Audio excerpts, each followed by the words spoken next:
Азан радиосында әйел әлемі бағдарламасы.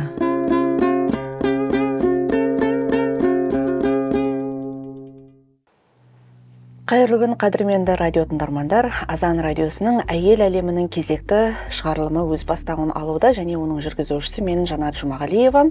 Атырауда уақыт 15 сағат 5 минут, және дәл осы уақыттан бастап біз кезекті бағдарламамыздың кезекті қонағымен таныстыруға дайынбыз.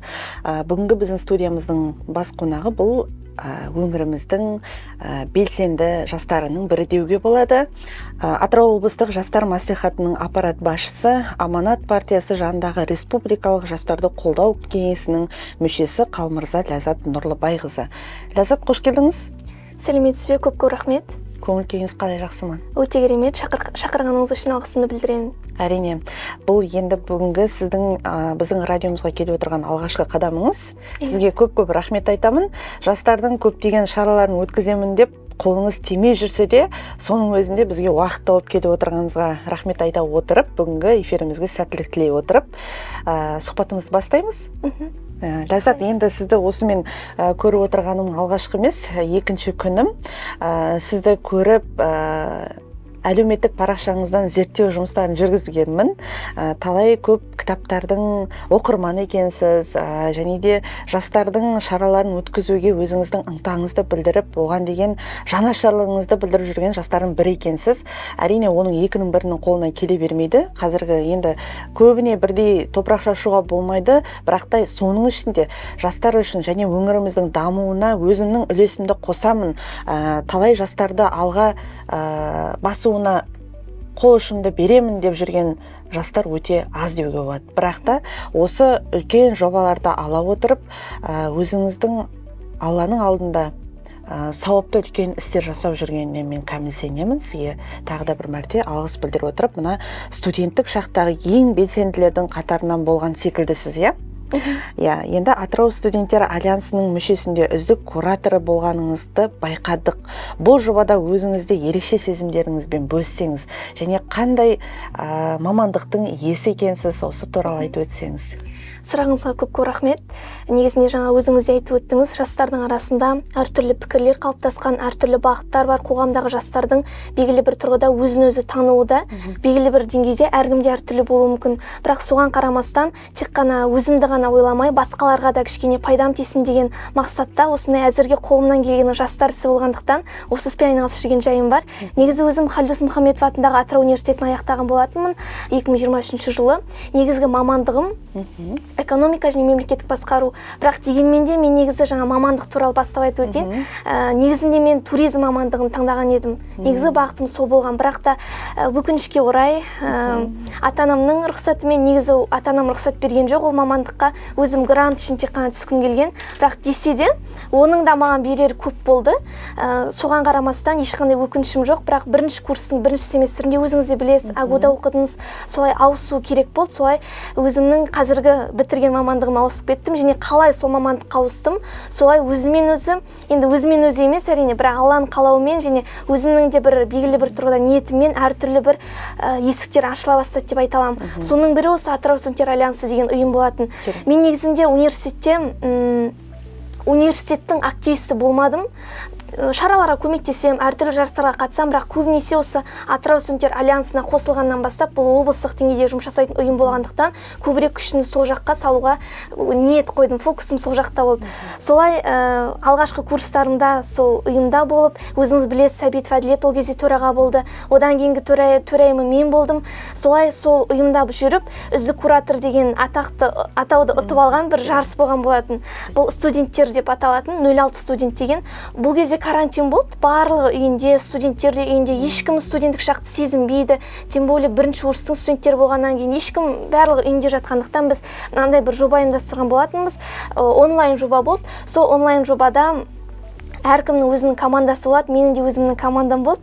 Сол командамның арқасында, қолдауының арқасында және онлайн болғандығына қарамастан жастардың сол кездің өзінде дамуына көбірек күш салатындығын байқап, сол дамуға арналған күшінің арқасында мен үздік куратор деген атты алған болатын. Ол негізі үлкен бір әрине жетістік бола қоймас белгілі бір адамдар үшін, бірақ мен үшін ол кезде бірінші курс, екінші курстың студенті үшін, оның үстіне онлайн оқып жатқасын, өзімнің мамандығыма да бір жағынан пайдасы көп, менеджерлік болғандықтан, сондықтан сондай номинацияны жеңіп, бір қуанып қалған болатынбыз. Ол кезде тағы бір қыздардың арасында бір үздік куратор, ұлдардың арасында бір үздік куратор болды.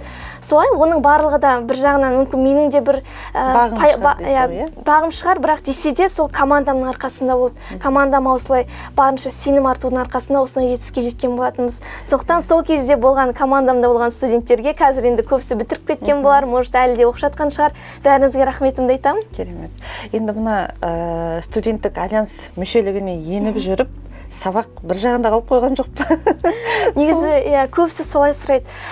Негізінде мамандығым бәлкім дәрігер, я болмаса кішкене өте қатты маңыздылығы бірде-бір лекцияны жібермейтіндей ауыр мамандық болғанда, бәлкім мен бұл активистік жолды белгілі бір тұрғыда баланс ұстай алмас едім. Бірақ мен баланс ұстай алдым. Неге? Себебі менің мамандығымды өзім ізденіп оқитынмын. Біріншіден, жалпы университетке түскен әрбір студент тек қана алдына берген лекцияны ғана оқымай, өзі ізденіп оқыса, көбірек жетістікке жете алады. Менде сондай ізденімпаздық роль болды. Ол барлық жерде де менде сондай роль болады. Солай ізденіп оқитын болдым, және де сол арқылы жаңағы сабаққа қатысып кетемін, апайларым білет. Міндетті түрде енді ешбір сабақты жібермеймін, бірақ обязательно бірінші болып сабақ айтамын. Сосын бізде ауызша өзіңіз де білесіз, қатты көп есеп қисап дегендер көп жоқ. Өзім заңға көбірек қызығушылық танытатын болғандықтан, заң жүзінде конституция жаттап, солай тек түсініп оқу мақсатында ғана көбірек жұмыстанатын болдым. Соның арқасында сабағыма көп ешқандай да зиянын тигізе қойған жоқ. Сосын бізде білесіз ғой өзіңізде, университетте бір жақсы мұғалімдер, оқытушылар белсенді өмірді бірге ұстанатын жастарға қолдау білдіреді. Керісінше оны жаңағы сабағын жауып беру деген әңгіме емес, керісінше сабаққа келген кезде көбірек көмек көрсетеді, жаңа ығыстырып тастамайды деген секілді, керісінше қолдау білдіреді. Сондықтан мұғалімдерімнің, оқытушыларының арқасында болды, өзімнің кураторымда сондай пысық, сондай кісі болды да, бәріміз группада активист болдық. Сондықтан алғысымды білдіремін. Осы жоғары білім саласындағы оқыған жеріңізге көңіліңіз тола ма? Білім беру жағынан. Әрине көңілім толады. Білім беру жағын айта өтейін. Барлық университеттерде білім деңгейі сондай. Сондықтан да Қазақстан бойынша енді әрине оқулықтар, минустар бар, оны әркім өзі біледі ғой. Бірақ әр мамандықтың да әртүрлі сырлары болады. Өзімнің мамандығыма мен көңілім толады. Өзімнің мамандығыма беретін оқытушылардың білім деңгейі, олардың тәжірибесі, басқа айта берсек көп, барлығына да көңілім толады. Ешқандай да қатты жалобым жоқ. Өзіңіз білесіз деп отырсыз, әрине жасырмаймын. Бұл жерде менде де білім алғанмын, білім нәрін сусындырғанбыз. Яғни журналистика мамандығын оқып жүріп, осындай игі шараларға да қатысып, белсенділік танытқан студенттерінің қатарынан, түлектердің қатарынан болғанбыз. Әрине ол жерде әрбір пәннің мұғалімдері сабақты да бірге алып жүргендіктен, мына шараларға да қолдау көрсеткендіктен, жан-жақты қолдау көрсететін болған. Сондықтан мен ойлаймын, енді сіз бұл жерде екі жақты бірге қатарынан алып жүріп, үздіктердің үздігі болған шығар деген ойдамын. Енді мына сіз үшін айқын мақсат қойып, оған жетудің сыры неде? Қарап отырсақ, көптеген пайдалы шараларды ұйымдастырып, халықтың назарында жүр екенсіз. Мен оны қайдан байқадым? Яғни кеше ғана спикерлердің бір отырысында өзіміздің өңіріміздің Атырау облысы әкім аппаратының басшылығы, бұл жерде өңіріміздің танымал блогерлері мен облыс әкімінің орынбасары да болған. Осы жерде сіз де өзіңіздің бір үлесіңізді қосқан секілдісіз, сыры неде осылай барлығын алып жүрудің бір адамның бір бойында бір қасиет па, әлде қалай өзіне қойған бір мақсат па? Мүмкін сізге де бір сіздің орныңызда болғысы келетін жас қыздар да бар шығар мүмкін. Біз енді бұл әйел әлемі бағдарламасы болғандықтан мен бұл жерге әйелдер қауымын шақыратынмын, бірақ енді ең жас қонақтардың бірі сіз екенсіз. Мүмкін жастарға айтарыңыз бар шығар. Сұрағыңызға көп рахмет, өте керемет сұрақ. Жаңа өзіңіз де айтқандай, сіз де университет кезінен бастап осындай белсенді студенттік шақты да бірге алып жүрдіңіз. Сондай жолды да мен сіздің артыңыздан еріп жалғастырып келе жатырмын десем, мақтаныш ретінде айта аламын. Жаңа естіп мен де қатты қуанып қалып жатырмын. Мен секілді немесе сіз секілді қыздар өте көп, бірақ десе де мақсатына қарай, мақсаттың бағытына қарай әркімнің оған жетуі әртүрлі болады деп ойлаймын. Мысалы, мысалы елестетейік, мысал ретінде айтайын, аялдамада тұрасыз, сіз өзіңіздің автобусыңызды күтуіңіз мүмкін деген секілді. Біреуге 14-ші автобус келуі мүмкін, біреуге 12-ші автобус келеді. Олардың белгілі бір тұрғыда жолдары әртүрлі және апаратын ең соңғы баратын аялдамада әртүрлі болады деген секілді. Сондықтан да мен айтқым келетіні, ең алдымен қандай да бір нәрсе болса да, мақсатыңыз айқын болса, кез келген нәрсеге жетуге болады. Сен жолға шық, жол сені өзі апарат деп айтады ғой. Сондықтан белгілі бір тұрғыда тәуекел ете білу де керек деп ойлаймын. Аллаға тәуекел ете білу керек деген секілді. Мен осыған дейін барлық жаңа айтып жатсыз ғой, жобалар ұйымдастырып жатыр деп, сол жобалардың ешқайсында да бір толыққанды схемасын көрмей жасай беретінмін. Бір нәрсе жетпей тұрса да жасай берем, жолға шығып кетем, ары қарай бірдеңе етіп жетем деген секілді. Неге? Себебі айтады, адамдар солай бір нәрсені 10 рет тексеріп, мынаны түсірмес бұрын тексеріп алу керек, бүйтіп алу керек, сөйтіп алу керек деп, сен солай уақытын өткізе бергенде, басқа адам тезірек жолға шығып, уже белгілі бір тұрғыда критикалық ойлау қабілетіне дамыта отыра, өзінің бір бағытын табады. Енді әрине оның да бір минустар болатын шығар, десе де барлық нәрсеге мақсат керек деп ойлаймын.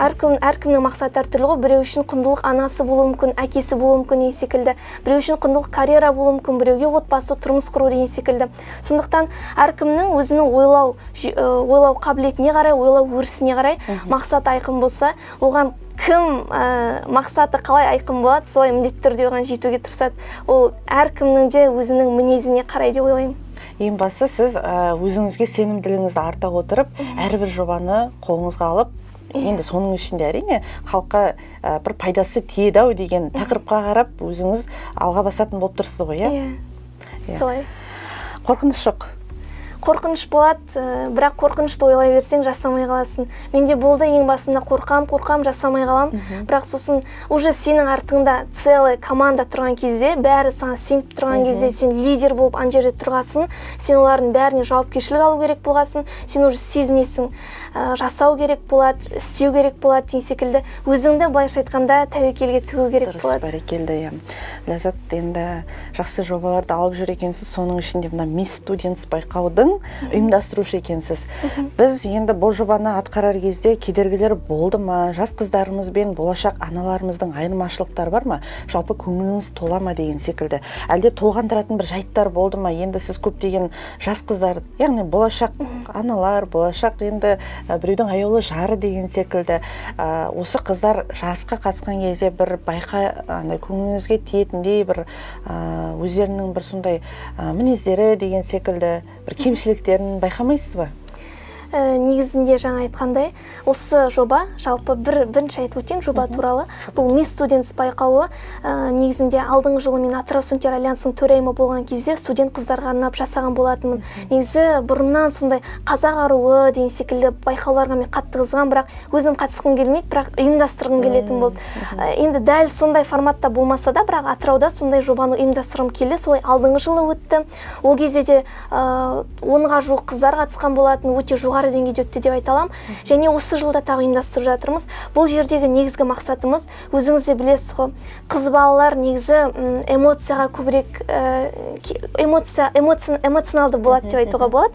Сосын жаңағы көбірек бәсекені жақсы көреді, чем ер балаларға қарағанда. Біз себебі жігіттің төресі деген байқауды да ұйымдастырғанбыз, ол туралы да қазір айта жатармын. Сол кезде ер балалардың арасында бәсекелестіктен қарағанда, мына байқауда қыздардың бір-біріне деген конкуренциясы өте прям жоғары деңгейде деп айтуға болады.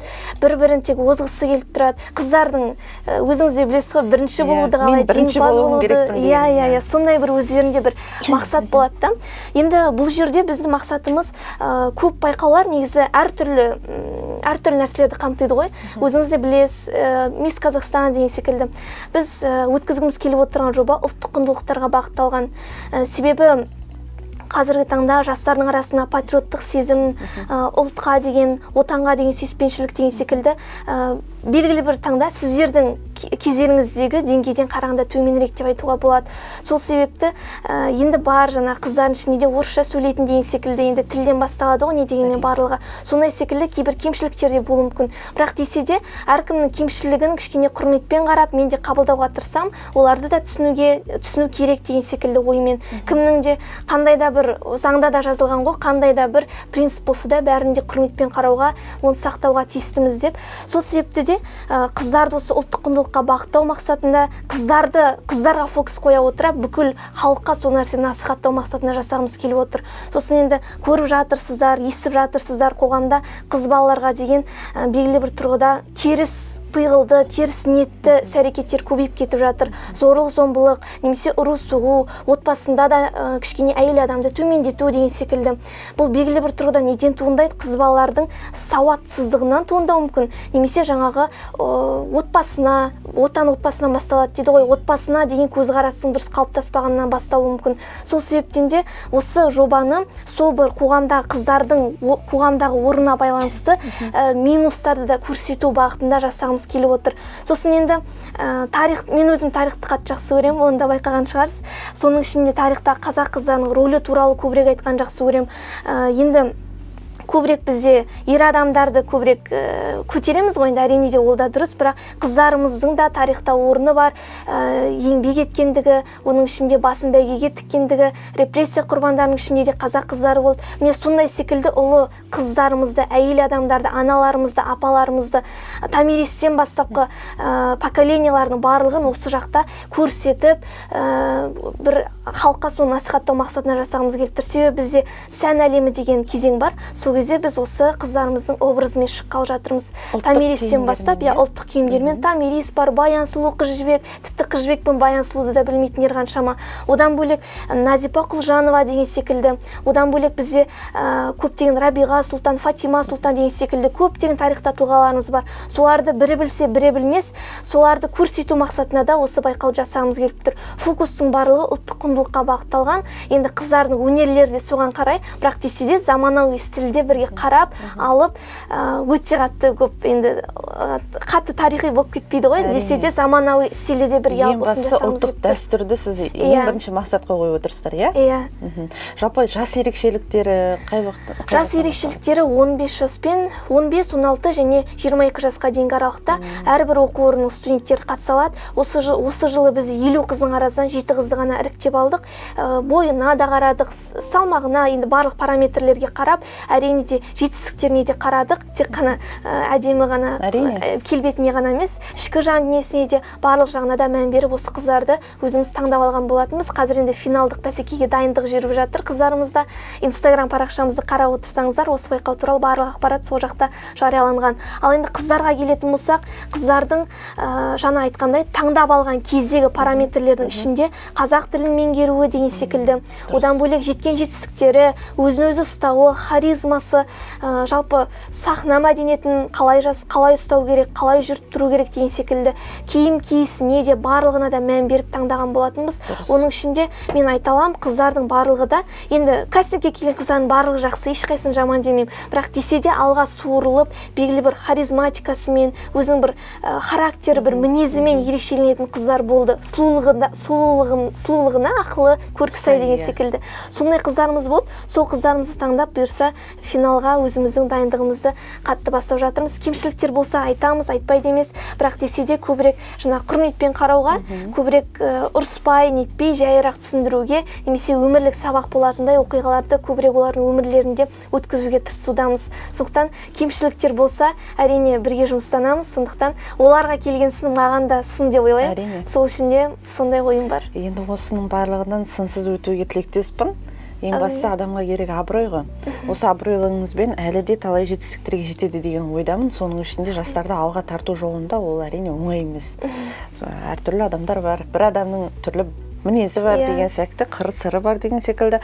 Жалғыз мес студент әйел қыздарға арналған емес, соның ішінде жігіттің төресі 2023 жобасында атқарғаныңызды көрдік. Атаулы жобада сіз үшін қандай естеліктер қалды, және ер азаматтар туралы, ер жігіттер, енді болашақ ер азаматтар, олардың да өзінің алатын орны бар секілді. Қыздар жағын айтып өттіңіз, жігіттер жағынан қандай ерекшеліктер болды? Негізі біздің қоғамымызда ер азаматтарды көбірек көтеру деген сынды нәрселер бар. Мен оны қолдаймын. Әрине әйел адам бір сәт төмен тұру керек деген секілді.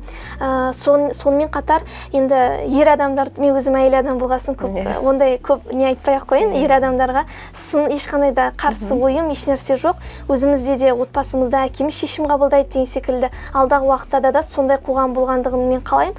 Бірақ десе де әйел адамдарды да қатты төмендетпеген жөн деп ойлаймын. Соның ішінде жаңа айтып өткен теріс қылықтар жасамаған дұрыс деп ойлаймын. Жалпы жігіттің төресі 2023 байқауы, бұл жақта да біз студенттерге арналған жоба болды.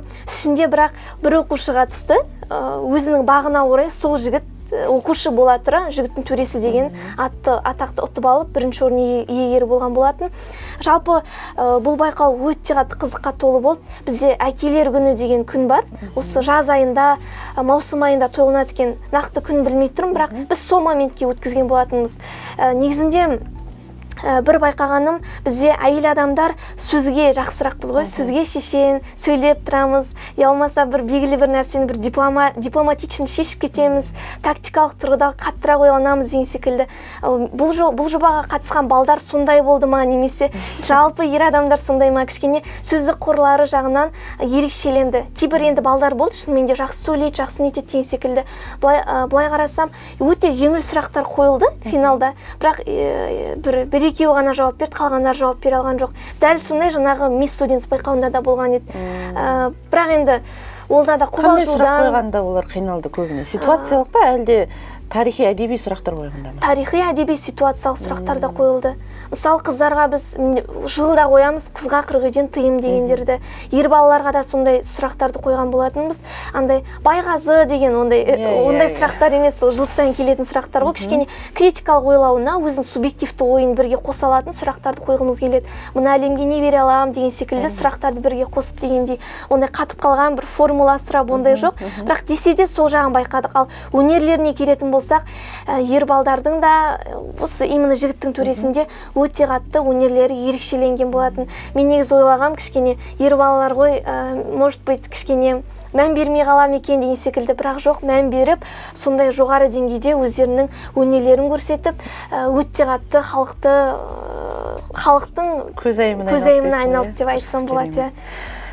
Керемет, жақсы жобалар екен. Енді сол тағы да бір мәрте, енді сіз бұнымен ғана шектелмей, Альянс Тур жобасы туралы ашып айтып өтсеңіз, жастарға берер пайдасы не? Осы Альянс Тур деген жобаны да жүргізген екенсіз, атқарып. Оның қандай пайдасы болды екен жастарға?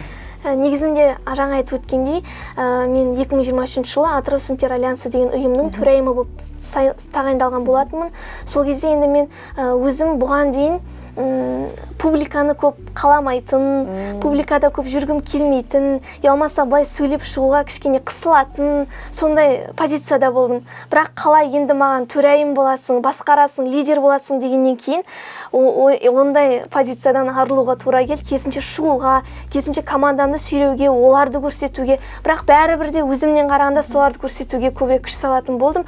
Солай жүрген кезде мен енді оқу орындарымен байланыс бізде қатты болу керек, себебі менің аудиториям студенттер, ал студенттерді мен күн сайын анда кел, мында кел деп шақыра бере алмаймын.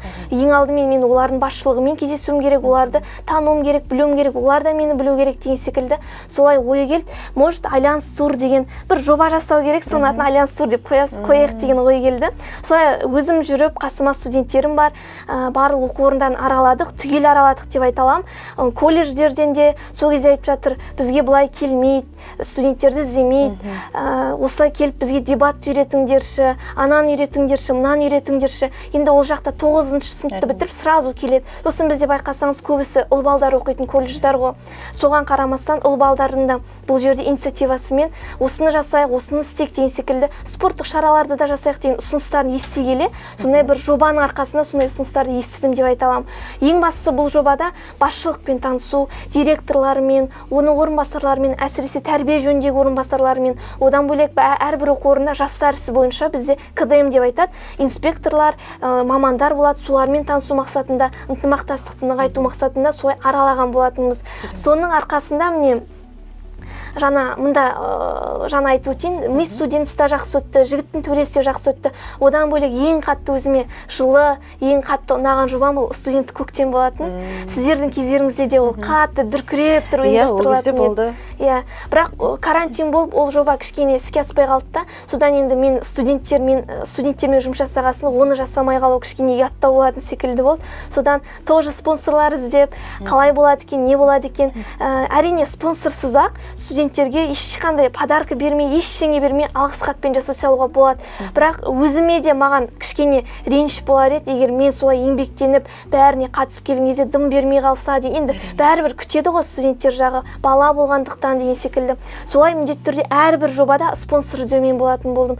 Солай студент көктем деген жобам өте жақсы деңгейде өтті деп айта аламын. Сол жобаны бір жағынан түсіндіру мақсатында Альянс тур ұйымдастырылған болатын. Енді берері көп болды деп айта аламын. Жобада енді оқу орындарының басшылары көмектескен жоқ па? Бұл кісілермен менің мақсатым қаржылай жағынан болған жоқ. Жаңағы студенттерді қатыстыру, оларға тарту, ықпал беру деген секілді. Әлі күнге дейін сол кезде келгеннен осылай кездесіп, адаммен жүздескен, тілдескен жақсы, солай есте қалады ғой. Сол арқылы әлі күнге шейін байланысым жақсы ол кісілермен. Әр келген сайын әлі де барып тұрамын, әлі келген сайын шараларын өткізіп беріп тұрса, кім жаман? Сіз былай қарағанда университеттің қабырғасына өзіңіздің үлкен үлесіңізді қосып отырсыз. Мүмкін бұны жастардың ішіндегі белсенділердің біреуі алып кетеді, біреуі алып кете алмайды деген секілді. Мұғалімдердің уақыты жоқ. Олар енді шыны керек лекция, сабақ беруден қолдары тимегенмен, осындай бір өзінің күшін барын салып жүрген өкіл болса, кімде-кім қуанар еді деп ойлаймын. Енді Ләззат Қалмырза, өзіңіздің мына заңгер, жас заңгер республикалық байқауының жеңімпазы атанымсыз. Бұл жерде қандай өзіңіздің бір орныңызбен ерекшелендіңіз? Бұл сұраққа жауап беру өтейін. Негізінде студент кезімде, қателеспесем, 3-ші курста болу керек. 3-ші курста аяқтар уақытта бізге жаңағы хат келеді университетке, именно біздің факультетімізге. Сол уақытта осындай бір республикалық байқау өткелі жатыр деп айтады. Содан маған сол университеттегі мұғалімдер, оқытушылар хабарласқан еді. Сөйтіп бірден ойланбастан, қатысам деп жауабымды бердім. Себебі өзім университет кезінде мен грантта оқыған жоқпын. Бірақ та 1-ші курста аяқтар кезде конституцияны жатқа білем деген байқау өткізіліп тұратын. Бізде сол байқауда конституцияны жаттап, 1-ші орын алып, 1 жылға осындай грантқа жеңіп алған болатын. Сондай ынта болғасын, заңға деген бір қызығушылық болғасын, өзім заңгерлікке де оқығым келді, бірақ десе де осы мамандығыммен қатар заңгер мамандығында да бірге қатар алып жүруге тырысып, осы байқауға қатысқан болатынмын.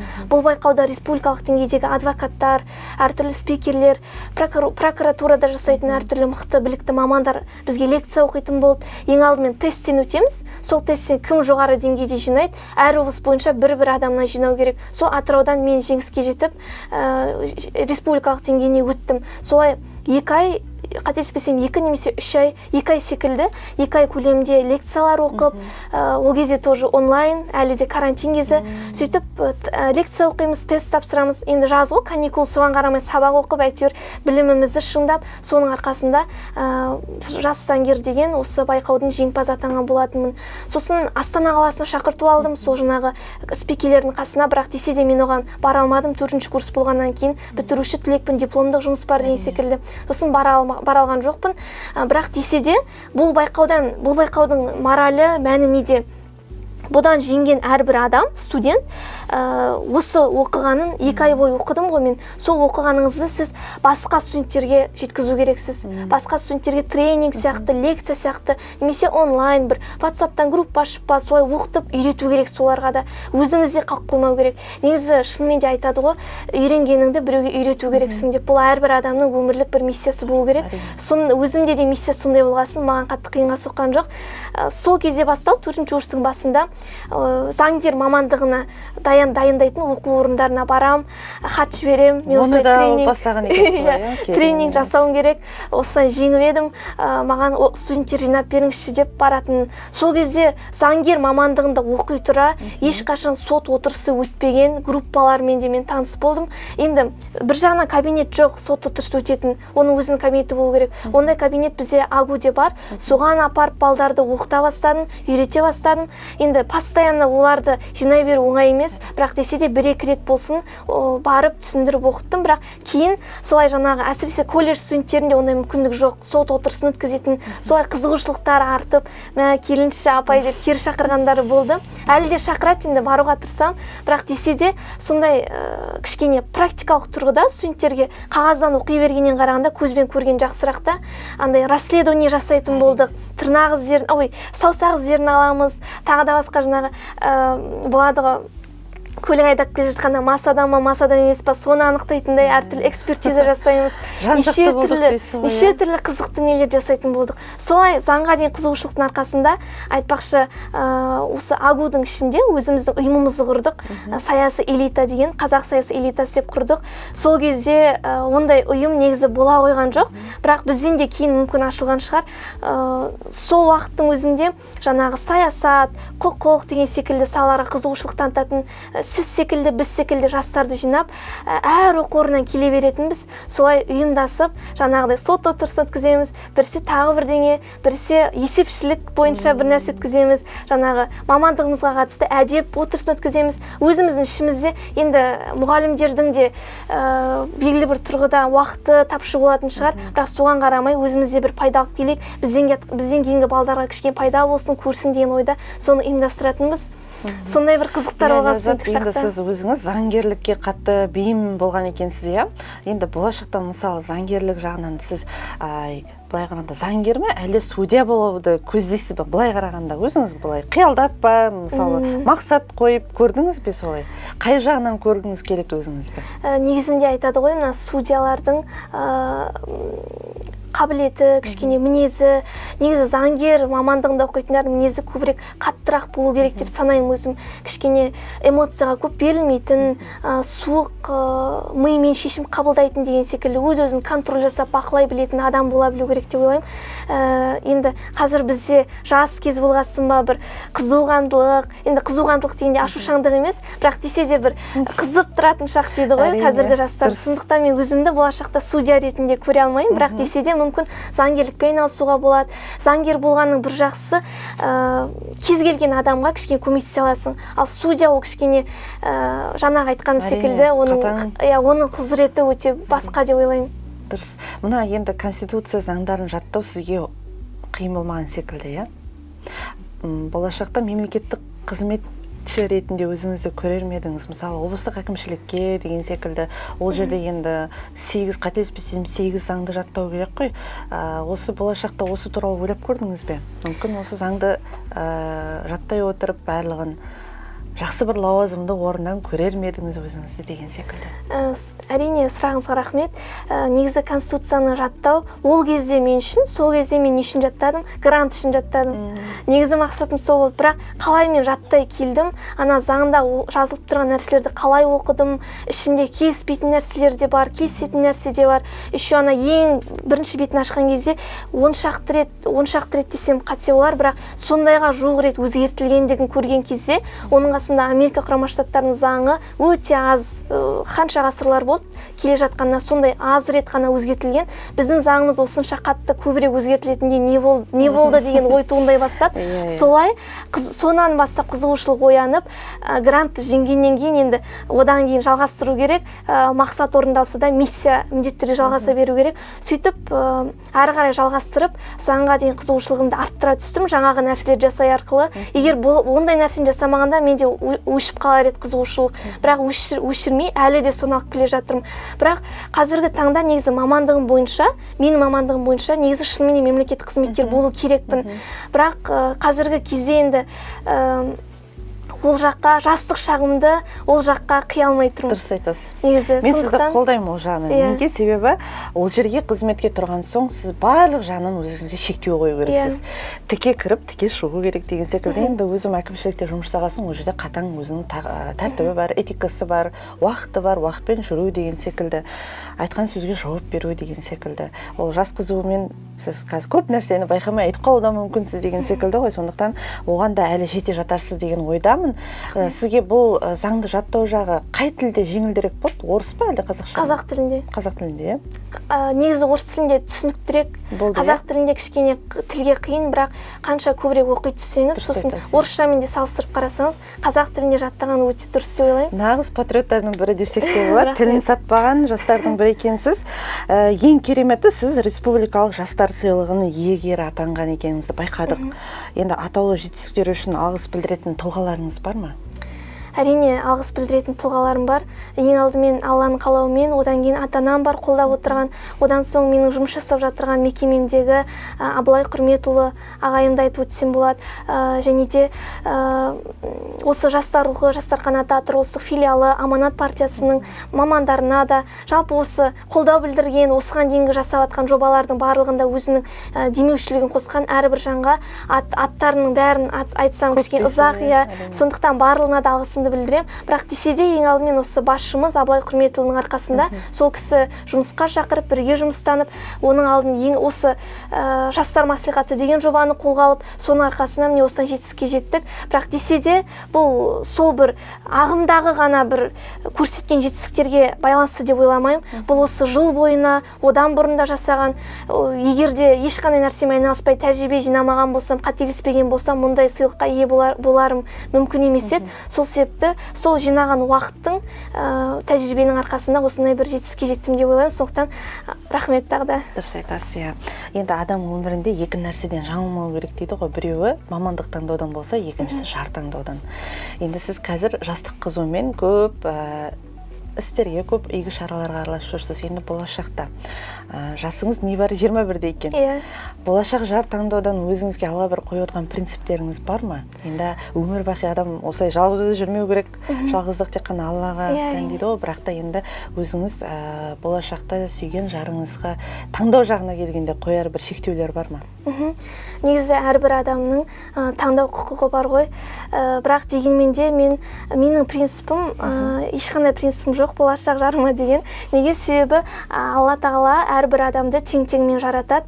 Егер де мен өзім жақсы болатын болсам, өзімді жақсы жағынан дамытар болсам, күні-түні ізденіп, белгілі бір тұрғыда жақсылыққа ғана ұмтылып, ізгілікті ғана қалайтын адам болсам, басқаларға да, қоғамға да, өзіме де, айналамдағылардың барлығына да өзімнің пайдамды тигізе алар болсам, маған да сондай жар жолығады деген ойдамын. Былай андай болсын, мұндай болсын, ақшасы болсын, анау болсын, мынау болсын деп ондай ештеңе де сұрамаймын. Керісінше өзім қалай боламын, сондай бір жақсы жар жолығады деген ойдамын. Сондықтан өзімді дамытып, өзімді қолға алып жұмыстанғым келеді осы жолда. Дұрыс айтасыз, керемет. Қандай өзіңізге бір жақсы қойған мақсатыңыз бар екен болашақ жарыңызға деген. Құдай өзі береді деп. Әрине, өміріміздің белсенділер қатарынан болу үлкен жетістік қой. Ал енді әйел адамның ең бақытқа жетелейтіні ол тұрмыс құрып, ана атану. Енді болашақта тұрмыс құрып жатырсаңыз, осылай белсенділікті арттырып қойып, алға басып жүре бересіз ба, қоғамға пайдаңыз тиіп, әлде бар өзіңіздің өміріңіздік тәжірибеңізді отбасыңызға арнайсыз ба? Негізінде әрбір адамның, жаңа айттық қой, бойында белгілі бір қабілеттері немесе дарындары оны жібермей тұрады.